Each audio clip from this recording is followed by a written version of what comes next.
আল্লাহ তাআলা কিয়ামতের কঠিন ময়দানে যেদিন স্বামী স্ত্রীকে চিনবে না, স্ত্রী স্বামীকে দেখে পালিয়ে যাবে, বন্ধু বন্ধুরে চিনবে না, পীর সাহেব মুরিদরে চিনবে না, মুরিদ পীর সাহেবরে চিনবে না, দলের কর্মী তার নেতারে চিনবে না, নেতা তার কর্মীরে চিনবে না, বন্ধু বন্ধুরে দেখে পালাবে। এই কঠিন মুহূর্তে সূর্যটা মাথার কাছে চলে আসবে, জমিনটা তামার জমিন হবে, আজকের জমিনের মতো নয়। মানুষ ঘর্মাক্ত, ক্লান্ত, শ্রান্ত মাথার মগজগুলো কানের ছিদ্র আর নাকের ছিদ্র দিয়ে বেয়ে বেয়ে পড়বে। বিশ্বনবী ফরমান, কিয়ামতের ওই কঠিন ময়দানে 7 শ্রেণীর ব্যক্তিকে রব্বুল আলামিন তার আরশের নিচে ছায়া দিবেন। তার মধ্যে প্রথম শ্রেণীর ব্যক্তি হলো ইমামুন আদিল, যে ইনসাফের সাথে বিচার করে, যে জাস্টিস সমাজে সার্ভ করে, যে সুশাসন নিশ্চিত করে, ওই ইমামুন আদিল। আদিল শব্দটা বুঝছেন না? ইন্নাল্লাহা ইয়া'মুরু বিল আদল, পাইছেন? আদিল। 7 শ্রেণীর ব্যক্তিকে আল্লাহ তাআলা সুশীতল আরশের নিচে ছায়া দিবেন, যেদিন তার দেয়া ছায়া ছাড়া কোনো ছায়া থাকবে না। এর প্রথম হচ্ছে ইমামুন আদিল, ন্যায়পরায়ণ শাসক। চিল্লায় বলেন সুবহানাল্লাহ। আবার বিশ্বনবী বললেন, ইন্নাল মুকসিতিনা ইনদাল্লাহি আলা মানাবিরা মিন নূর আন ইয়ামিনির রহমান। কিয়ামতের দিন যারা ন্যায় পরায়ণ হিসেবে আল্লাহর সামনে দাঁড়াবে, কিয়ামতের দিন রব্বুল আলামিন তার আরশের ডান দিকে ওই ন্যায় পরায়ণ লোকদের জন্য আরশের ডান দিকে একটা নূরের মিম্বারে তাদেরকে বসার সুযোগ করে দিবে। আল্লাহর আরশের ডান দিকে ন্যায় পরায়ণ লোকদের জন্য আল্লাহ তাআলা নূরের মিম্বার বানাবে। 4টে কেন কথা মনে করেছেন? আল আদাল, জাস্টিস। ইন্নাল্লাহা ইয়া'মুরু বিল আদল। আল্লাহ তাআলা এই আদালতের নির্দেশনা দেন, সুবিচার, সুশাসন। প্রিয় ভাইয়েরা, এটা আমরা বাংলাদেশে চাই কি চাই না? এই যে অরাজকতা, এই যে অন্যায়, এই যে জুলুম, এই যে ইনকনসিস্টেন্সি সমাজের অসঙ্গতির প্রধান কারণ জাস্টিস নাই, সুবিচার নাই, সুশাসন নাই। শেষবারের মতো আওয়াজ করে বলেন তো, আমরা বাংলাদেশে আদল চাই কি চাই না? তাহলে প্রথম নির্দেশনা শেষ। আল্লাহ তাআলা তোমাদেরকে আদলের আদেশ দেন। এরপরে আল্লাহ বললেন, আমি তোমাদেরকে ইহসানের আদেশ দেই। ইন্নাল্লাহা ইয়া'মুরু বিল আদলি ওয়াল ইহসান। আমি তোমাদেরকে যেমনি আদলের নির্দেশনা দেই, তেমনি ভাবে তোমাদেরকে ইহসানের নির্দেশনা দেই। ইহসান, আওয়াজ করে সবাই বলেন তো ইহসান। ইহসান মানে কারো প্রতি সফট হার্টেড হওয়া, মহানুভব হওয়া, অনুগ্রহ পরায়ণ হওয়া, অনুগ্রহশীল হওয়া, একে অপরের প্রতি দয়াদ্র হওয়া। একে অপরের প্রতি দয়াদ্র, অনুগ্রহশীল হওয়া ছাড়া মানবিক সমাজ কশিনকালেও গঠন করা সম্ভব না। প্রিয় ভাইরা, সুন্দর আচরণ দিয়ে, ইহসান দিয়ে যা জয় করা যায়, নরম আচরণ দিয়ে যেটা অর্জন করা যায়, কঠোরতা দিয়ে সেটা পারা যায় না। বিষ্ণু ঈসা ইসলাম ইহসান দিয়ে, কোমল আচরণ দিয়ে, তার অনুগ্রহ দিয়ে তিনি অনেক কাফিরের হৃদয়কে জয় করে ফেলেছেন। সাইয়েদনা সুমামা ইবনে উসাল রাদিয়াল্লাহু তাআলা আনহুর কথা মনে পড়ে যায়। তিনি ছিলেন ইয়ামামার বাদশা। মদিনাতে বিশ্বনবীকে হত্যা করার নিয়তে এসেছিলেন। গোপনে গোপনে বিশ্বনবীকে হত্যা করে আবার ইয়ামামাতে তিনি ফিরে যাবেন। কিন্তু কি অবাক করা কাণ্ড, হত্যা করতে পারে নাই, সাহাবাদের হাতে তিনি ধরা পড়ে গেলেন। সাইয়েদনা সুমামা ইবনে উসাল রাদিয়াল্লাহু তাআলা আনহু হত্যার নিয়তে আসলেন, কিন্তু হত্যা করতে পারলেন না। সাহাবারা ওনাকে ধরে ফেললেন, ধরে মসজিদে নববীর পিলারের মধ্যে বেঁধে রাখলেন। সুমামা ইবনে উসাল, সিরাত থেকে শুনে, সিরাত থেকে শোনাচ্ছি, রাদিয়াল্লাহু তাআলা আনহু ইয়ামামার অধিপতি ছিলেন। বিশ্বনবীকে হত্যার জন্য আসছেন, ধরা পড়ে গেছেন, এখন মসজিদে নববীতে বেঁধে রাখছেন। তার মানে বন্দী। এখন স্ট্যাটাস কি? বন্দী, ক্যাপটিভ। তো বিষ্ণু ঈসা ইসলাম সাহাবাদেরকে বললেন, তার খোঁজ খবর নিও, সুমামা ইবনে উসালের খোঁজ খবর নিও। সাহাবারা বলেন, ইয়া রাসূলুল্লাহ, আপনাকে হত্যা করতে এসেছে, তার তো কঠিন ক্যাপিটাল পানিশমেন্ট হওয়া দরকার, কঠিন শাস্তি হওয়া দরকার। বিশ্বনবী বললেন, না, আমি যেটা জানি তোমরা সেটা জানো না, তোমরা সুমামার সাথে ভালো আচরণ করো। বিশ্বনবী সুমামার কাছে গেলেন। প্রথম দিন যে তিনি কালেমার দাওয়াত দিলেন, ইমানের দাওয়াত দিলেন, ইসলামের দাওয়াত দিলেন, রিসালাতের দাওয়াত দিলেন, আখিরাতের দাওয়াত দিলেন। পরের দিন যে বিশ্বনবী সালাতের দাওয়াত দিলেন, যাকাতের দাওয়াত দিলেন, ইসলাম কি, কিভাবে, কেমন করে পালন করতে হয় চমৎকার আর্টিকুলেট করতে শুরু করলেন। তন্ময় হয়ে সুমামা ইবনে উসাল রাদিয়াল্লাহু তাআলা আনহু বিশ্বনবীর কথাগুলো শুনতে আরম্ভ করলো। একদিন নয়, 2 দিন নয়, টানা 3 দিন বিশ্বনবী সুমামার কাছে ইসলামকে প্রেজেন্ট করেছেন, উপস্থাপন করেছেন। আওয়াজ করে বলেন, কয় দিন? 3 দিন। 3 দিন মসজিদে নববীতে বাধা। আর সাহাবীদেরকে বললেন, তার খোঁজ খবর নিও, তোমরা যে রুটি বানাও এর মধ্যে সবচেয়ে ভালো আটার রুটিটা তারে দিও, সবচেয়ে রিফাইন্ড খেজুর, যেটা পিওর খেজুর, এটা তারে দিও। আর বিশ্বনবী নিজের উট থেকে দুধ দহন করে ওনার বাড়ির এক কর্মচারীকে বলেছেন, দুধ দহন করে সুমামার জন্য নিয়ে যেও। সুবহানাল্লাহ পড়বেন না? সবাই তো অবাক, ইয়ামামা থেকে আসছে নবীকে হত্যা করতে, বিশ্বনবী দেখে তারে জামাই আদর করে। একদিন নয়, 2 দিন নয়, টানা 3 দিন বিশ্বনবী এভাবে সুমামার কাছে যেয়ে ইসলামকে প্রেজেন্ট করতে আরম্ভ করলেন, ইসলামকে উপস্থাপন করতে শুরু করলেন। আর তাকে চমৎকার এন্টারটেইনমেন্ট, আপ্যায়ন দিতে আরম্ভ করলেন। টানা 3 দিন যখন ইসলামের দ্য বিউটিজ অফ ইসলাম, ইসলামের সুমহান বাণী, সৌন্দর্য তার কাছে উপস্থাপন শেষ, তাকে আপ্যায়ন শেষ, বিশ্বনবী বললেন সাহাবাদেরকে, যাও এবার সুমামার হাতের পায়ের রশি দুটো খুলে দাও। সাহাবারা তর্ক জুড়ে দিলেন, লা ইয়া রাসূলুল্লাহ, এমনটা করবেন না, তো ভয়ঙ্কর ভয়ঙ্কর খুনি, কি জানি কি হয়ে যায়। বিশ্বনবী বললেন, না, তার হাতে পায়ের রশিগুলো খুলে দাও। সাহাবারা বিশ্বনবীর কথা মতো তার হাতে পায়ের রশিগুলো খুলে দিল। সুমামা মুহূর্তের মধ্যে মসজিদে নববী থেকে বের হয়, ইয়ামামায় ফিরে না যে মসজিদে নববীর পাশে একটা খেজুর বাগান ছিল, সেখানে চলে গেলেন। সেখানে একটা ছোট্ট কুয়া ছিল, কুয়ার পানি দিয়ে তিনি গোসল করলেন। সুবহানাল্লাহ পড়েন। কুয়ার পানি দিয়ে গোসল করে মসজিদে নববীর সামনে এসে বিশ্বনবী এবং সাহাবাদের সামনে দাঁড়িয়ে সাব্বাবা উঁচু করে বললেন, আশহাদু আল্লা ইলাহা ইল্লাল্লাহ ওয়া আশহাদু আন্না মুহাম্মাদান আবদুহু ওয়া রাসূলুহু। আমি সাক্ষ্য দিচ্ছি আল্লাহ ছাড়া কোনো ইলাহ নাই, আর মুহাম্মদ আল্লাহ তাআলার প্রেরিত বান্দা এবং রাসূল। প্রিয় ভাইয়েরা, ইহসান দিয়ে যা জয় করা যায়, কঠোরতা দিয়ে সেটা কঠিনকালেও জয় করা যায় না। আওয়াজ করে বলেন ঠিক কি না? এবার সুমামা দাঁড়িয়ে বলে, ওগো নবী, আমি তো কালিমা পড়ে মুসলমান হয়ে গেলাম, এবার শোনেন, এই মুহূর্তের আগে আপনার চেহারার চাইতে নিকৃষ্ট কোনো চেহারা আমার কাছে ছিল না, কিন্তু শাহাদা পাঠ করার পরে আপনার চেহারার চাইতে উত্তম শ্রেষ্ঠ কোনো চেহারা আমার কাছে আর নাই। ও নবী, আজকের দিনের আগে ইসলাম ধর্মের চেয়ে নিকৃষ্ট অপছন্দনীয় কোনো ধর্ম আমার কাছে ছিল না, কিন্তু এই মুহূর্ত থেকে ইসলামের চেয়ে সেরা শ্রেষ্ঠ পছন্দনীয় কোনো ধর্ম আমার কাছে নাই। নবী গো, আজকের দিনের আগে মদিনার চাইতে অপছন্দনীয় নিকৃষ্ট কোনো শহর আমার কাছে ছিল না, কিন্তু এই মুহূর্তের পর থেকে মদিনার চাইতে কোনো শ্রেষ্ঠ শহর আমার জানা নাই। সে ছিল গমের বড় ডিলার, গম বেচতো। কি বেচতো? তার গম কিনে মক্কার লোকেরা রুটি খাইতো। সে ঘোষণা দিল, আজকে থেকে মক্কাবাসীদের জন্য সব গম আমি হারাম করে দিলাম, মক্কাবাসী এখন না খেয়ে মরে। সুবহানাল্লাহ পড়বেন না? মক্কাবাসী বিশ্বনবীর কাছে আসলেন, এসে বললেন, মুহাম্মদ, আমরা তো তোমার ভাই, তোমার চাচা, তোমার ভাতিজা, তোমার আত্মীয়, তুমি সুমামারে বলো সে যেন আবার গমের সাপ্লাই মক্কার জন্য অনুমতি দিয়ে দেয়। বিশ্বনবীর অনুমতি ক্রমে সুমামা আবার মক্কাতে গম পাঠাতে শুরু করলো। পড়েন সুবহানাল্লাহ। ইহসান, ইহসান দিয়ে আপনি যেটা জয় করতে পারবেন, you can win the heart of your enemies. ইহসান দিয়ে আপনি আপনার শত্রুর হৃদয়কে জয় করতে পারবেন।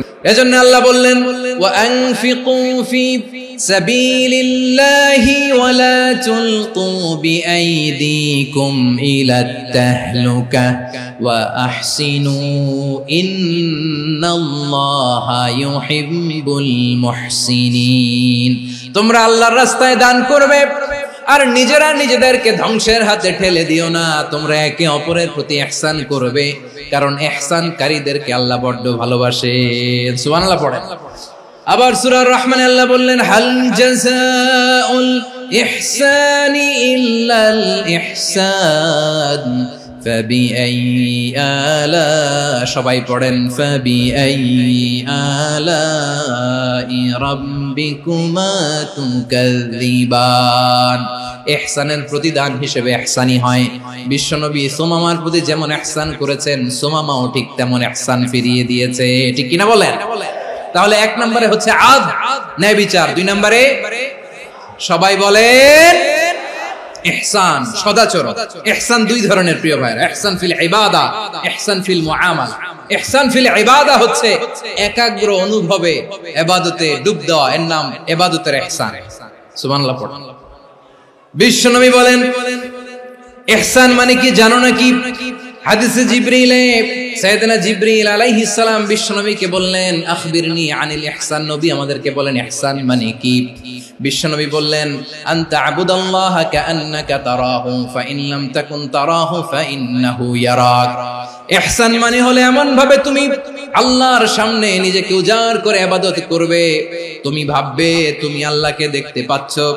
আর এটা যদি ভাবা তোমার জন্য কঠিন হয়ে যায়, অন্তত এতটুকু তুমি ভাববা যে আল্লাহ তোমাকে দেখতে পাচ্ছেন। ঠিক কিনা বলেন? ও আমার বীর চট্টলার ভাইয়েরা, কেউ যেটা দেখে না সেটা দেখে কে? এই বিশ্বাস হৃদয়ের মধ্যে আছে? নামাজে যখন দাঁড়ান এই ফিলিংসটা আনা যাবে? এসা পর্যন্ত যে আমরা হায়াত পাবো কোনো গ্যারান্টি আছে? সবাই আওয়াজ করে বলেন গ্যারান্টি আছে? গ্যারান্টি নাই। এজন্য বিষ্ণু ইসলাম বলেছে এমন ভাবে নামাজে দাঁড়াও, ইবাদত করো, মনে করো হতে পারে এটাই আমার জীবনের শেষ নামাজ। পারফর্ম দ্য সালাহ as if this is your last and final prayer. এমন ভাবে সালাতে দাঁড়াও, ভাবো হতে পারে এটাই তোমার জীবনের শেষ নামাজ। এমন ভাবে নামাজে দাঁড়াও, ভাবো এটাই শেষ নামাজ। তাহলে নামাজে একাগ্রতা বাড়ায় দিবে কে? ফলে ইবাদতের ইহসান আমাদের অর্জিত হবে। আর মুআমালাতে ইহসান হলো, বিশ্বনবী বলেন ইন্নাল্লাহা তাবারাকা ওয়া তাআলা كتب الإحسان على كل شيء فإذا قتلتم فأحسنوا القتلة وإذا ذبحتم فأحسنوا الذبح وليحد أحدكم شفرته وليرح ذبيحته। ইহসান দুই ধরনের, আওয়াজ করে বলতে হবে কয় ধরনের? একটা হচ্ছে ইহসান ফিল ইবাদা, ইবাদতে ইহসান। ইবাদতে ইহসান কি? একাগ্র অনুভব দিয়ে ইবাদত করা, মন প্রাণ দিয়ে ইবাদত করা। আর মুআমালাতে ইহসান কি?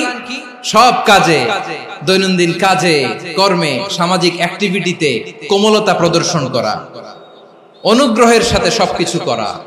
আল্লাহ তাআলা ইন্নাল্লাহা তাবারাকা ওয়া তাআলা কাতাবাল ইহসান আলা কুল্লি শাই, তিনি সবকিছুর ব্যাপারে ইহসানকে আবশ্যক করেছেন। সবকিছু, মুমিনের সব কাজে ইহসানের পরশ থাকবে। ওয়া ইযা কাতালতুম ফাহসিনুল কিতলা, বিষ্ণুই বলেন তুমি যখন কাউকে হত্যা করো ইহসানের সাথে করো। সুবহানাল্লাহ পড়বেন না? যখন হত্যা করো তখনও ইহসানের সাথে। আচ্ছা হত্যা করবো আবার ইহসান আসবে করতে করে, তো মেরেই ফেলবো আমি। আল্লাহ, ও ভাই একজন খুন করেছে, খুনি, রাষ্ট্রীয় আইনে তার শাস্তি হয়েছে ডেথ পেনাল্টি, মৃত্যুদণ্ড। এখন মৃত্যুদণ্ড দেখে আপনি যেমনি মন চায় তেমনি মারবেন লোকটারে? ওর নাক কেটে ফেলতে পারবেন? ওর কান কাটতে পারবেন? ওর চোখ উপড়ে ফেলতে পারবেন আপনি? যেমন মন চায় তার অঙ্গহানি করা যাবে না। ইহসানের সাথে তাকে হত্যা করো। সুবহানাল্লাহ, this is Islam, this is the true essence of Islam. ওয়া ইযা যাবাহতুম ফাহসিনু যাবহা, যখন জবাই করবে তখনও ইহসানের সাথে জবাই করো। করব জবাই, ওইখানেও নাকি ইহসান। আচ্ছা কুরবানির দিন আমরা পশুগুলোরে কি করি বলেন সবাই আওয়াজ করে? জবাই। জবাই মানে তো এটার মেরেই ফেলতেছি, একটু পরে তো টুকরো টুকরো করে গোশতগুলো খাবো, এটা তো খাবো, এটা তো মেরেই ফেলবো। বিষ্ণু বলে না, জবাইয়ের মধ্যেও মুমিনের জবের ভেতরেও ইহসানের পরশ থাকা চাই।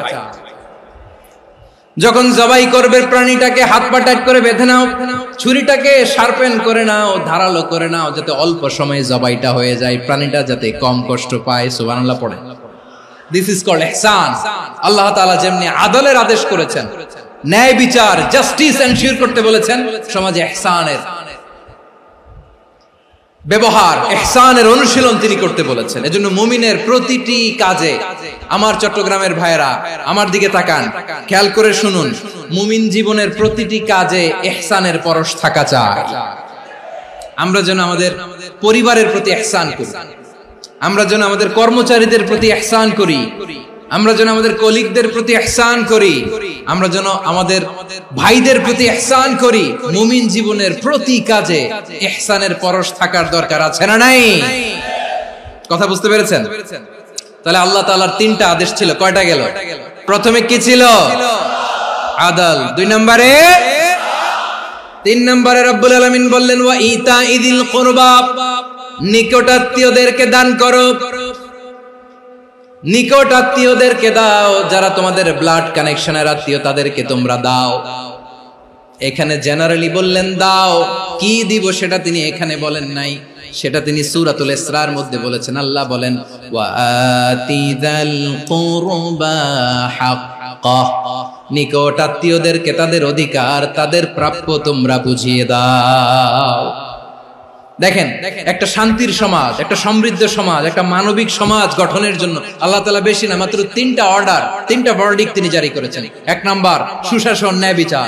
2 নাম্বার ইহসান। 3 নাম্বার নিকটাত্মীয়, যারা কাছের, তোমার ভেরি ক্লোজ রিলেশনশিপে আছে, তাদেরকে দাও। দাও, দিলে বাড়িয়ে দেয় কে? অনেকে দিতে চায় না, কৃপণতা করে। দিলে বাড়ায় দেয় কে? ও মিয়া, মদিনার মধ্যে সবচাইতে গরিব সাহাবী ছিল বেলাল রাদিয়াল্লাহু তাআলা আনহু। ওনার এন্টায়ার অ্যাসেট, সম্পদের পরিমাণ কতদূর জানেন? একটা লুঙ্গি। বেলাল রাদিয়াল্লাহু তাআলা আনহু, ওনার টোটাল ওয়েলথের এস্টিমেশন হচ্ছে মাত্র একটা লুঙ্গি।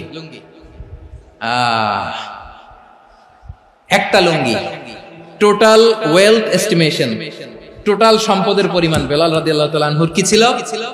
ওই বেলাল রাদিয়াল্লাহু তাআলা আনহুকে বিষ্ণু ইসলাম বলেছেন আনফিক ইয়া বেলাল, ও বেলাল তুমিও দাও। ওয়ালা তাখশা মিন যিল আরশি ইখলালা, আরশের অধিপতির তো কোনো ঘাটতি নাই, তুমি দিলে ওই আল্লাহ তোমারে বাড়ায় দিবে। এজন্য আমার প্রিয় ভাইয়েরা, দিলে কমে না, দিলে বাড়ে। অনেকে ধরে রাখে, নতুন কিছু নিতে পারে না, হাত দিয়ে যেটা ধরে রেখেছেন এটা দিয়ে দেন, বড় একটা ধরার সুযোগ পাবেন। জোরে বলেন ঠিক কিনা? রব্বুল আলামিন বললেন 3 নাম্বার আদেশ হলো তোমাদের প্রতি সমাজটারে কেমন করে মানবিক সমাজ, সুন্দর সমাজ গড়বা। 3 নাম্বার আদেশ হলো ওয়া আতিদাল কুরবা হাক্কা, নিকটাত্মীয়দেরকে তাদের প্রাপ্য বুঝিয়ে দাও। এই নিকটাত্মীয়দেরকে তাদের অধিকার বুঝিয়ে দেওয়া, প্রাপ্য বুঝিয়ে দেওয়াতে আমাদের গাফলতি আছে না নাই?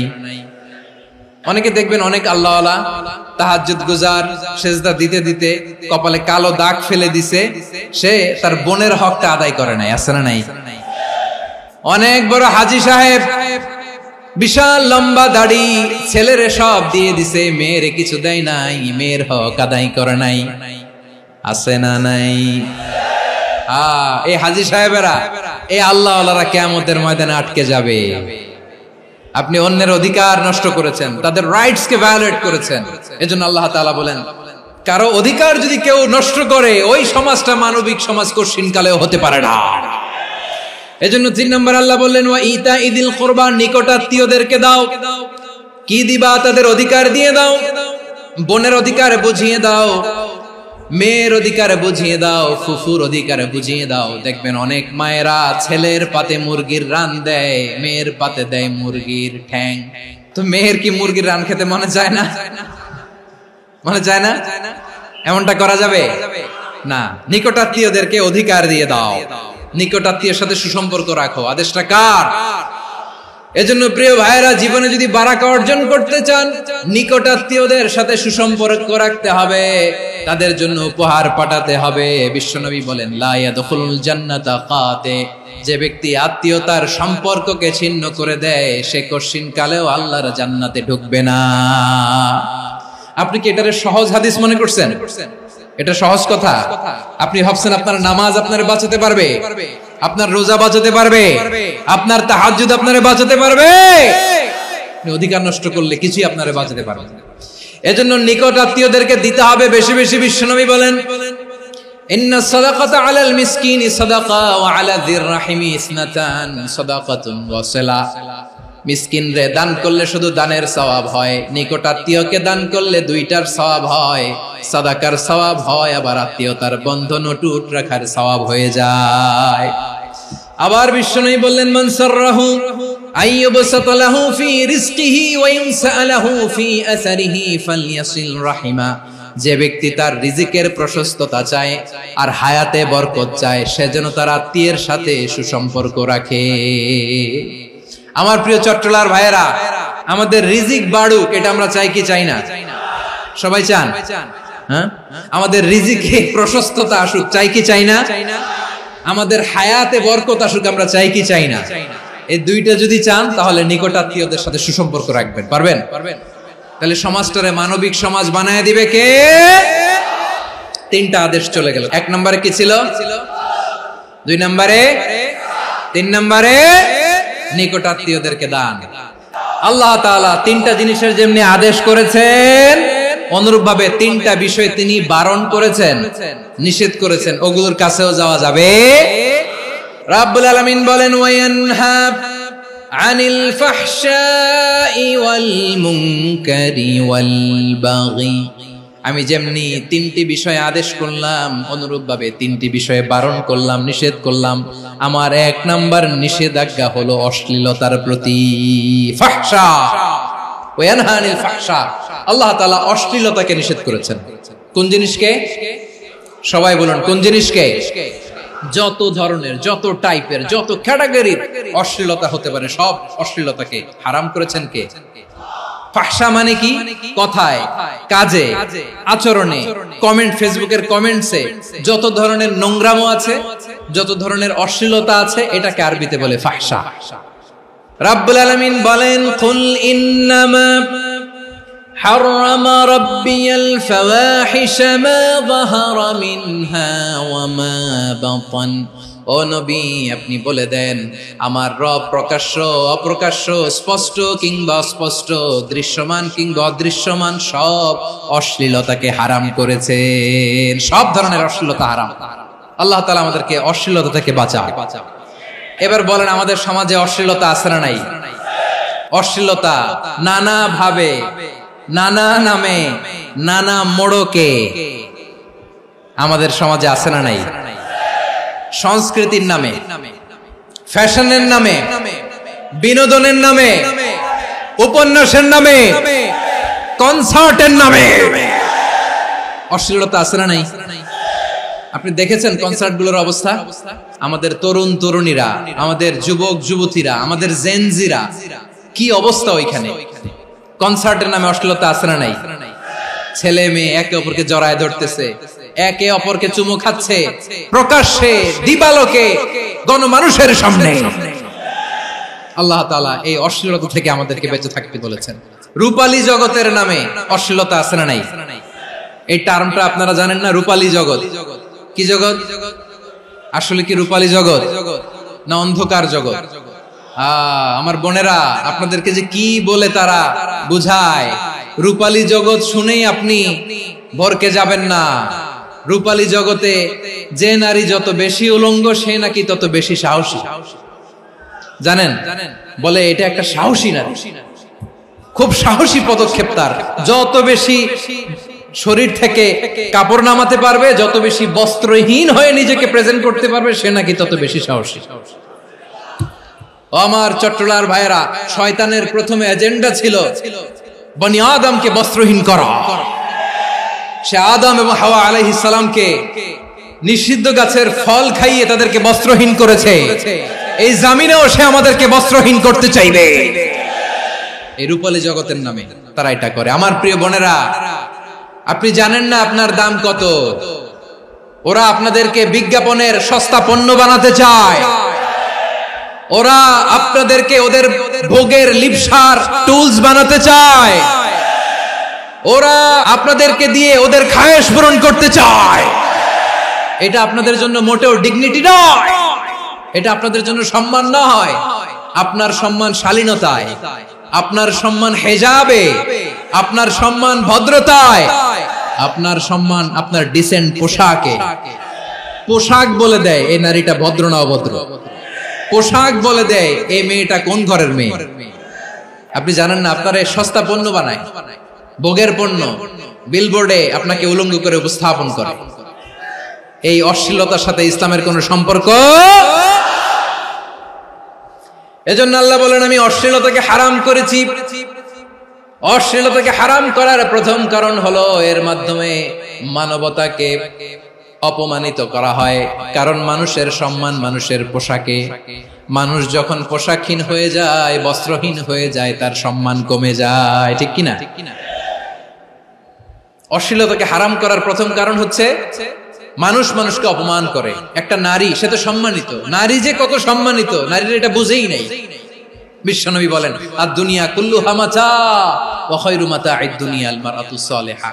আমার বোনেরা, 5টা প্যান্ডেলে আপনারা এলইডিতে আমার আলোচনা শুনছেন, আমি জানি। আপনাদের এই গর্ভ যে কত দামি আপনি জানেন না। আপনার পেট থেকেই আসবে আগামী দিনের সালাহুদ্দিন আল আইয়ুবী, আপনার পেট থেকেই আসবে অনাগত দিনের ইমাম মাহদী আল মুনতাযর, আপনার পেট থেকেই আসবে অনাগত দিনের ফয়সাল, ওয়াসিম, মুগ্ধ, আবু সাইদের মতো বীর যোদ্ধা।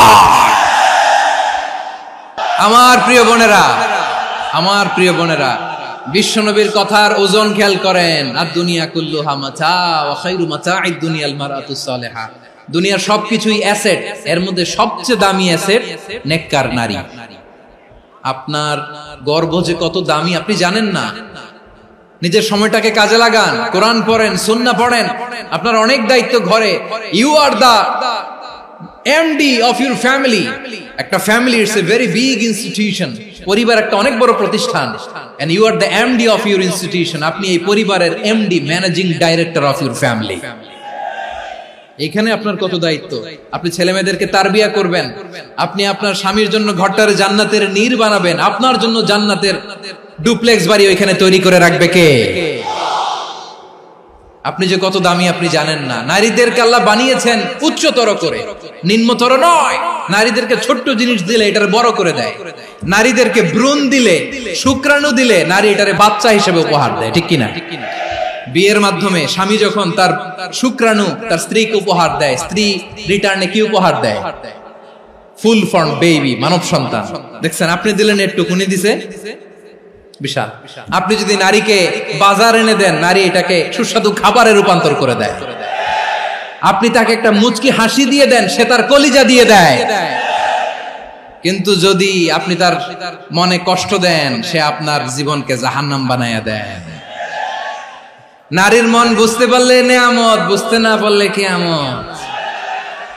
আমার প্রিয় বোনেরা, আপনি যে কত দামি আপনি জানেন না। অনেক দামি আপনি। আপনাদেরকে যেন ভোগের সস্তা পণ্য বানাতে না পারে, আপনাদেরকে সচেতন থাকতে হবে। তাহলে কেন আল্লাহ তাআলা এই ফাহশা, অশ্লীলতাকে হারাম করলেন? 1 নাম্বার, এতে হিউম্যান ডিগনিটি কমে। 2 নাম্বার, এতে মানুষের অধিকার নষ্ট হয়। আপনি বিয়ে করেছেন, এরে পরকিয়া করেন, ওর সাথে এরকম আছে না নাই? স্ত্রীর অধিকার নষ্ট করেছেন। আপনি বিবাহ সম্পর্কে আবদ্ধ হয়েছেন তার সাথে, আপনি পরকিয়া করেন ওই ছেলের সাথে, আপনি আপনার হাজবেন্ডের সাথে বিট্রে করেছেন। এজন্য আল্লাহ অশ্লীলতাকে হারাম করেছেন। অশ্লীলতাকে হারাম করার আরেকটা কারণ হচ্ছে আল্লাহ তাআলা এই হিউম্যান জেনারেশনকে এটাকে প্রিজার্ভ করতে চায়। হিফজুন নাসল, এটা মাকাসিদুশ শরিয়ার অনেক গুরুত্বপূর্ণ একটা মাকাসিদ, অনেক গুরুত্বপূর্ণ। আপনার নাসল, আপনার জেনারেশনকে সংরক্ষণ করা। এই যে আসতেছে ফেব্রুয়ারি, কত ফেব্রুয়ারি জানো? এটা কি বিশ্ব ভালোবাসা দিবস? হ্যাঁ, কি দিবস? এই বিশ্ব ভালোবাসা দিবসের সাথে মুসলমানদের কোনো সম্পর্ক নাই। আমার প্রিয় ভাইরা, এই যে আপনি অবৈধ সম্পর্কে জড়ালেন, কেন আল্লাহ অশ্লীলতাকে হারাম করেছে দেখেন। বলতেছিলাম যে এটা আপনার নাসল, আপনার জেনারেশন, আপনার লিনিয়েজ, আপনার বংশকে প্রিজার্ভ করা। কে কার বাবা, কে কার মা, বাবা মা জানা, প্রজন্মকে প্রিজার্ভ করা, এটা ইসলাম ওয়াজিব করে দিয়েছে। এই যে অবৈধ সম্পর্কের কারণে, বিশ্ব বেহায়া দিবসের কারণে, এগুলোর আউটকাম, আউটপুট হিসেবে মাঝে মাঝে এই ঢাকা মেডিকেলের ডাস্টবিনে নবজাতকের বাচ্চার কান্নার আওয়াজ শুনতে পাওয়া যায়। চট্টগ্রাম মেডিকেলের ডাস্টবিনে নবজাতকের কান্না শুনতে পাওয়া যায়। বীর চট্টলার মুসলমানেরা বুঝতে পারলে আওয়াজ করে বলেন, এই যে চট্টগ্রাম মেডিকেলে যে নবজাতকটা পাওয়া গেল, ওর বাবাকে আমাকে বলেন, ওর মাকে, ও কোন ফ্যামিলির সন্তান কেউ জানে? আপনি হিউম্যান ডিগনিটিকে অপমান করেছেন না? আপনি তার ভবিষ্যৎকে অন্ধকার করেছেন না? আপনি তার লিনিয়েজকে প্রশ্নবিদ্ধ করে দিয়েছেন না? এই জন্য আল্লাহ তাআলা অশ্লীলতাকে আমাদের জন্য হারাম করে দিয়েছেন। পড়েন সুবহানাল্লাহ। এই জন্য রাব্বুল আলামিন বলেন, কুল ইন্নামা হারামা রাব্বিয়াল ফাওয়াহিশা মা যাহারা মিনহা ওয়া মা বাতান। প্রকাশ্য অপ্রকাশ্য সব অশ্লীলতাকে হারাম ঘোষণা করে দিয়েছে কে? আবার দুনিয়ার বুকে যারা অশ্লীলতার প্রসার করে তাদের জন্য শাস্তি মজুদ রেখেছে কে? রব্বুল আলামিন বলেন, ইন্নাল্লাযীনা ইউহিব্বুনা আন তাশিআল ফাহিশাতু ফিল্লাযীনা আমানু লাহুম আযাবুন আলীমুন ফিদ দুনিয়া ওয়াল আখিরাতি ওয়াল্লাহু ইয়ালামু ওয়া আনতুম লা তা'লামুন। নিশ্চয়ই যারা বিশ্বাসীদের মাঝে অশ্লীলতার প্রচার প্রসার করতে চায় তাদের জন্য আমি মর্মন্তুদ শাস্তি প্রস্তুত করে রেখেছি, দুনিয়াতেও রেখেছি, আখিরাতেও রেখেছি। ঘোষণাটা কার? যারা এই নাটকের নামে, সিনেমার নামে, রূপালী জগতের নামে, মুভির নামে, ওটিটি প্ল্যাটফর্মের নামে আমার সমাজে অশ্লীলতা ছড়াতে চায় তাদের জন্য কঠিন মর্মন্তুদ শাস্তি মজুদ রেখে দিয়েছে কে? ও আমার বোনেরা, এখনো আপনি জাগবেন না? এখনো আপনার চিন্তার দুয়ারে এখনো নাড়া পড়ে নাই? ওরা আপনাকে উলঙ্গ বানাতে চায়, ওরা আপনাকে আইটেম গার্ল বানাতে চায়। এজন্য ইসলাম অশ্লীলতাকে হারাম করেছে। হারাম। ইসলাম বলেছে যোজন যোজন দূরে থাকো, ওরা বলে না কাছে আসো, কাছে আসার গল্প, ক্লোজ আপ ওয়ান, কাছে আসার গল্প আছে না নাই? তাহলে অশ্লীলতার সাথে আমাদের কোনো সম্পর্ক? সবাই বলতে পারেননি, আওয়াজ করে বলুন, অশ্লীলতার সাথে আমাদের কোনো সম্পর্ক? আমরা এই সমস্ত ক্লোজ আপ ওয়ান, কাছে আসার গল্পের প্রোগ্রামে যাব? আমরা কোন ধরনের অশ্লীল কন্টেন্ট সোশ্যাল মিডিয়ায়, টিভিতে দেখব? কি যুগ যে আমরা কাটাচ্ছি আপনি কল্পনা করতে পারবেন না। পর্ন ইন্ডাস্ট্রি, নারী পুরুষের বস্ত্রহীন যুগল দৃশ্য, এটাকে দিয়ে ওরা কোটি ডলারের ইন্ডাস্ট্রি বানিয়েছে। পুরো মানব ইতিহাসে এরকম জঘন্য সময় মানব ইতিহাস পার করে নাই। পর্ন এটা ইন্ডাস্ট্রি হয়ে গেছে। আমাদের এই যুবকগুলো, জেনজি গুলো, ওদের চরিত্র বাঁচাবে কি করে? কেমন করে হেফাজত করবে ওদের এই মূল্যবান চরিত্র? আমার প্রিয় ভাইরা, এই অশ্লীলতার দ্য লেটেস্ট ভার্সন হচ্ছে LGBTQ, শরীফ থেকে শরীফা। শুনছেন আপনারা? দেখতে পুরুষ, আসলেই পুরুষ, সুস্থ একজন পুরুষ, 4 সন্তানের বাবা, বলে আমি মনে মনে নারী। দেখতে নারী, সুস্থ নারী, আসলেই সে দিব্যি একজন নারী, বলে আমি মনে মনে পুরুষ। সবচেয়ে ভয়ঙ্কর অশ্লীলতার সবচাইতে লেটেস্ট ভার্সন হচ্ছে এই ট্রান্সজেন্ডারিজম। সুস্থ পুরুষ তার বায়োলজিক্যাল গ্রোথকে হরমোন দিয়ে স্টপ করে দিয়ে সে সার্জারি করে নারী হতে চায়। সুস্থ নারী পুরুষ হতে চায়। পুরুষ পুরুষের প্রতি সেক্সুয়ালি আকর্ষণ বোধ করে। এটা লূত আলাইহিস সালামের কওমের মধ্যে ছিল। এটাকেও আল্লাহ কোরআনে ফাহিশা বলেছেন। ওয়ালুতান ইয قال لقومه أتأتون الفاحشة ما سبقكم بها من أحد من العالمين। লূত আলাইহিস সালাম বললেন, তোমরা কি এমন এক অশ্লীল কার্যক্রমে ডুব দিলে নাকি যেটা গোটা বিশ্বের কেউ কখনো করে নাই, তোমরাই প্রথম করেছো? পড়েন নাউযুবিল্লাহ। এই পশ্চিমের এই রোগ আমার দেশে যেন আসতে না পারে, আমাদের সজাগ থাকতে হবে। প্রিয় ভাইরা চিল্লায় বলেন ঠিক কিনা? পশ্চিমের অবস্থা ভয়ঙ্কর। পাশ্চাত্যে, আমি যুক্তরাষ্ট্রে ছিলাম অনেকদিন, কয়েক মাস, বিভিন্ন স্টেটে ঘুরেছি। গার্ডিয়ানরা উদ্বিগ্ন, ছেলে মেয়েদেরকে, ছোট্ট ছেলে মেয়ে, ওদেরকে জিজ্ঞেস করে, তুমি how do you feel right now inside yourself? তুমি ভিতরে ভিতরে কেমন ফিল করো? তোমার কি ছেলে ছেলে লাগে না মেয়ে মেয়ে লাগে? আচ্ছা বলেন, এই ছোট্ট বাচ্চাটা ওকে এগুলো জেন্ডার অ্যাসাইনমেন্ট বলতে এগুলো কিছু বুঝে? এইভাবে মিসগাইড করা হচ্ছে। কৌতূহল বশত ছোট্ট ছেলে যদি বলে আমার তো মেয়ে মেয়ে লাগে, তখন বলে যে না তুমি মেয়ে, ছেলে না। মা বাবা বাধা দিলে ওকে আলাদা গভর্নমেন্ট হাউসে নিয়ে যায়। ভয়ঙ্করতম অবস্থা। আমরা একটা সময় শুনতাম যে হুজুর আমার ছেলেটা খুব ভালো, হাফেজে কোরআন, আল্লাহওয়ালা। হুজুর আমার ছেলে দাড়ি রাখছে, আল্লাহওয়ালা। হুজুর আমার ছেলে 5 ওয়াক্ত সালাত জামাতের সাথে পড়ে, তার মানে আল্লাহওয়ালা। পশ্চিমে যে আমি কি শুনছি জানেন? ওরা বলে হুজুর আমার ছেলেটা ইউনিভার্সিটির একটা মেয়ের সাথে প্রেম করে, ও খুব আল্লাহওয়ালা, হুজুর দোয়া করবেন। এর কারণ ওদের কাছে আল্লাহওয়ালার ক্রাইটেরিয়া হচ্ছে হুজুর আমার ছেলেটা আরেক ছেলের পছন্দ করে নাই, আমার মেয়েটা আরেক মেয়েকে ভালোবাসে নাই, এজন্য আমার ছেলেটা আল্লাহওয়ালা হুজুর ওর জন্য একটু দোয়া করে দিয়ে। কি চ্যালেঞ্জ ওরা ফেস করতেছে। ওনার ছেলে যে আরেক ছেলেরে বিয়ে করবে না, এটাতেই উনি খুশি যে আলহামদুলিল্লাহ আমার ছেলেটা একটা মেয়েরে ভালোবাসে, আমার মেয়েটা একটা ছেলেরে ভালোবাসে, মানে এটা খুব আল্লাহওয়ালা। নাউজুবিল্লাহ পড়তে পারলেন না? এজন্য অশ্লীলতার সাথে আমাদের কোন সম্পর্ক। রাব্বুল আলামিন বলেন ওয়ায়ানহা আনিল ফাহশাই ওয়াল মুনকারি ওয়াল বাগি, তিনটা জিনিসকে আমি নিষিদ্ধ করলাম। এক নাম্বার হলো ফাহশা, অশ্লীলতা। দুই নম্বরে হলো মুনকার, সমস্ত মন্দ কাজ। মুনকার মানে হচ্ছে যত মন্দ কাজ, খারাপ কাজ, বাজে কাজ, এটার বলে মুনকার। এটার কি বলে? আপনারা পড়ছেন না তা'মুরুনা বিল মা'রুফি ওয়া তানহাউনা আনিল মুনকার, সৎ কাজের আদেশ, অসৎ কাজের নিষেধ। মুনকার, মুনকার হচ্ছে মানুষের স্বাভাবিক বিবেকবোধ যেটাকে খারাপ বলে, ওইটাই মুনকার। পৃথিবীর সব আসমানি গ্রন্থ যেটাকে খারাপ বলেছে, মানুষের স্বাভাবিক বিবেকবোধ যেটাকে খারাপ বলেছে, এগুলো সব মুনকার। যেমন ইফতিজিং, এটা কি ভালো না খারাপ?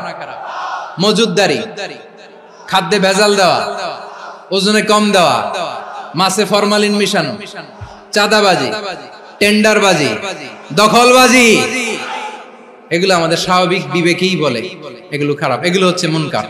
আল্লাহ তাআলা এই মুনকার থেকে আমাদেরকে বেঁচে থাকতে বলেন, আর শয়তান এই মুনকারের প্রতি আমাদেরকে উদ্বুদ্ধ করে। আল্লাহ তাআলা বললেন ইয়া আইয়ুহাল্লাযীনা আমানু লা তাত্তাবিউ খুতুওয়াতিশ শাইতান ওয়া মান ইয়াত্তাবি' খুতুওয়াতিশ শাইতানি ফাইন্নাহু ইয়া'মুরু বিল ফাহশাই ওয়াল মুনকার। আল্লাহ বললেন আমার গোলামেরা শোনো শোনো, ও আমার বিশ্বাসী বান্দারা খবরদার, তোমরা কশিনকালেও শয়তানের পদাঙ্ক অনুসরণ করবে না, কারণ শয়তান তোমাদেরকে অশ্লীলতা এবং মন্দ কাজের দিকে উদ্বুদ্ধ করে। আমাদের কাজ হচ্ছে শয়তান আমাদেরকে যেদিকে নিতে চায় আমরা তার উল্টা দিকে যাব। শয়তান এই মন্দ কাজকে আমাদের কাছে বিউটিফাই করে, চাকচিক্যময় করে আমাদের সামনে উপস্থাপন করে।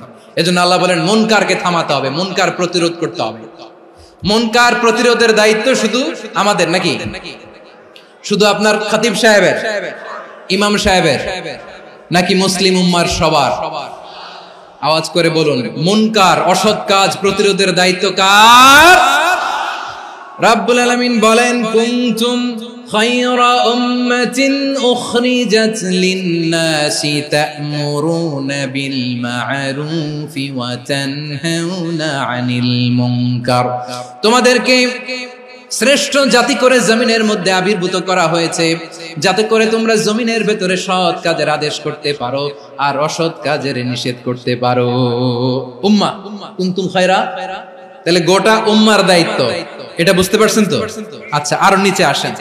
এরপরে আল্লাহ বললেন শুধু উম্মাহ না, এই জমিনের রাজত্ব আমি যাদের হাতে দেই, এই জমিনের মালিক আমি যাদেরকে বানিয়ে দেই, যাদেরকে আমি সরকারের দায়িত্ব দেই, তাদেরকেও মুনকার প্রতিরোধের দায়িত্ব দিয়েছে কে? আল্লাহ বলেন যারা ক্ষমতার মসনদে বসেছে তাদেরকে 4 দফা কর্মসূচি আমি আল্লাহ দিলাম। আওয়াজ করে বলেন কয় দফা? আল্লাহ বলেন আল্লাযীনা ইম্মাক্কান্নাহুম ফিল আরদি আকামুস সালাতা ওয়া আতাউয যাকাতা ওয়া আমারু বিল মা'রুফি ওয়া নাহাউ আনিল মুনকার ওয়ালিল্লাহি আকিবাতুল উমুর। যারা এই জমিনের উত্তরাধিকার হয়েছে তারা 4 দফা কর্মসূচি নিয়ে সামনে আগাবা। সালাত কায়েম করবা, যাকাত আদায় করবা, সৎ কাজের আদেশ দিবা, অসৎ কাজ থেকে মুনকার প্রতিরোধ করবা। আদেশটা কার? আমার প্রিয় চট্টলার ভাইরা, পুরো উম্মার দায়িত্ব মুনকার প্রতিরোধ করা, সরকার প্রধানের দায়িত্ব মুনকার প্রতিরোধ করা। এরপর আল্লাহ বলেন প্রতিটা ফ্যামিলির যিনি প্রধান সিইও বাবা, প্রত্যেক বাবারও দায়িত্ব এই মুনকার প্রতিরোধ করা। আওয়াজ করে বলেন ঠিক কি না? যেমনটি সাইয়েদনা লোকমান আলাইহিস সালাম ওনার কলিজার টুকরা সন্তানকে আদেশ করেছেন, ইয়া বুনাইয়া আকিমিস সালাতা ওয়া'মুর বিল মা'রুফি ওয়ানহা আনিল মুনকার। পড়েন সুবহানাল্লাহ। বাবা ছেলেকে সবক দিচ্ছে। লোকমান আলাইহিস সালাম ছেলেকে বলতেছে, ওরে আমার কলিজার টুকরা সন্তান, ওরে আমার বাছা, নামাজ কায়েম করবা, সৎ কাজের আদেশ দিবা, আর মুনকার প্রতিরোধ করবা, অসৎ কাজ, সমাজ থেকে খারাপ কাজকে ঝেঁটে বিদায় করে দিবা। তাহলে দেখেন, আমি স্টেপ বাই স্টেপ নামলাম। পুরা উম্মার দায়িত্ব, জমিনের উত্তরাধিকারী আল্লাহ যাদেরকে বানিয়েছেন সরকার, তাদের দায়িত্ব, প্রতিটি ফ্যামিলির প্রধানের দায়িত্ব, এরপরে বিশ্বনবী বলেন সচেতন প্রতিটি মুসলিমের দায়িত্ব সমাজ থেকে মুনকারকে উৎখাত করা। বিশ্বনবী বলেছেন, মান রাআ মিনকুম মুনকারান ফালিয়ুগাইয়িরহু বিয়াদিহি ফাইন লাম ইয়াস্তাতি ফাবিলিসানিহি ওয়া ইন লাম ইয়াস্তাতি ফাবিকলবিহি ওয়া যালিকা আযআফুল ঈমান। সমাজে যে মুনকার দেখবে, খারাপ কাজ দেখবে, সেজন্য হাত দিয়ে সেটাকে থামায়। আমার প্রিয় ভাইরা, না থামালে আমরাই ডুববো শেষমেশ। আমাদের বাঁচার জন্য হলেও থামাইতে হবে। রব্বুল আলামিন বলেন, ওয়াত্তাকু ফিতনাতাল লা তুসিবান্নাল্লাযীনা যালামু মিনকুম খাসসা। ও আমার গোলামেরা, ওই আযাবকে ভয় করো যে আযাব যখন আমি জমিনের বুকে পাঠাই, শুধু জালেমদেরকেই মারি না, আলেমদেরকেও মারি। আযাব যখন আসে তখন শুধু জালিমই মরে না, আলেমও মরে। জানেন, মুসা আলাইহিস সালামের পায়ে একবার লাল পিঁপড়া, তো উনি রেগে মেগে পাশি দেখে লাল পিঁপড়ার বাসা, পা দিয়ে ডলে মুছে সবগুলো পিঁপড়া মেরে ফেলছে। এই ঘটনাটা আল্লাহ ঘটিয়েছেন এজন্য। মুসা আলাইহিস সালাম ছিলেন কালিমুল্লাহ, সরাসরি আল্লাহর সাথে কথা বলতেন। তিনি আল্লাহকে জিজ্ঞেস করেছিলেন, আল্লাহ তুমি যখন কোন জনপদে আযাব পাঠাও, শাস্তি দাও, ওখানকার শুধু জালেমরাই তো মরে না, ভালো মানুষগুলোও মরে, তো আযাব দিবা মুশরিকদের উপর দিবা, অবাধ্যদের উপর দিবা, ভালো মানুষগুলোরে মারো কেন? আল্লাহ বললেন, মুসা তোমার যে কামড় দিছিল পায়ের মধ্যে পিঁপড়া, কয়টা পিঁপড়া? একটা পিঁপড়া, তো সবগুলারে মারলা কেন? রেগে মেগে পুরো পিঁপড়ার বাসা ভেঙে মেসাকার করলা কেন? আমি যখন অ্যাকশনে যাই, আমি যখন শাস্তি দেই, তখন এত বাস বিচার করা হয় না, বাস বিচার করা যায় না। যখন অ্যাকশনে যাওয়া হয়, ওইটা ডাইরেক্ট অ্যাকশন হয়ে যায়। চিল্লায় বলো ঠিক কি না? এজন্য আমাদের বাঁচার জন্য হলেও এই পাপ থামাতে হবে, এই শয়তানের অট্টহাসি থামাতে হবে, অন্যায় অপরাধ সমাজ থেকে আমাদের থামাতে হবে। কারণ আযাব আসলে ওরাও মরবে, আমরাও মরব। একটা জাহাজ 2 তলা, আপনি আছেন 2য় তলায়, নিচের তলার কিছু লোক জাহাজের তলা ছিদ্র করতে আরম্ভ করছে। কি ছিদ্র করতেছে? আচ্ছা, জাহাজের তলা ছিদ্র করলে তলা দিয়ে কি ঢুকে? এখন আপনি যদি বলেন আমার কি, আমি তো 2 তলায়, আমি তো ভালো আছি, ওরা ছিদ্র করে ওরা মরবে। আসলে কি শুধু ওরা মরবে? তলা দিয়ে যখন পানি ঢুকবে, জাহাজ ঢুকলে আপনিও মরবেন। এজন্য নিজে মরার আগে ওই পাগলগুলোর নিচতলায় যে থামাতে হবে। চিল্লায় বলেন ঠিক কি না? এজন্য আল্লাহ বললেন, মুনকার প্রতিরোধের দায়িত্ব সমাজের টপ টু বটম সবার। এজন্য মুনকার প্রতিরোধ করার দরকার আছে না নাই? সমাজে এই যে ইফটিজিং হয়, আপনার বোনের বয়সী একটা মেয়েকে কিছু বকাটে টিটকারি করে, এই বলে সেই বলে, নোংরা কথা বলে, রাস্তায় দেখেও আপনি পাশ দিয়ে না দেখার মতো চলে যান কেন? আপনি দাঁড়ান না কেন? আপনি দাঁড়ালেই তো থেমে যাবে, কারণ সত্যের যে শক্তি, তার সামনে মিথ্যা মুখ থুবড়ে পড়ে। আপনার সামনেও কিছুই না, নাথিং। আপনি দাঁড়ান, ওকে প্রশ্ন করেন যে আমার বোনকে তুমি ডিস্টার্ব করো কেন? আপনাকে দেখে আরো 5 জন দাঁড়াবে, 5 জনকে দেখে আরো 10 জন দাঁড়াবে। আমাদের নীরবতা আর আমাদের নিশ্চুপ থাকাই জালিমদেরকে আরো শক্তিশালী জালিম বানিয়েছে। এজন্য মুনকার প্রতিরোধের দায়িত্ব আমাদের সবার।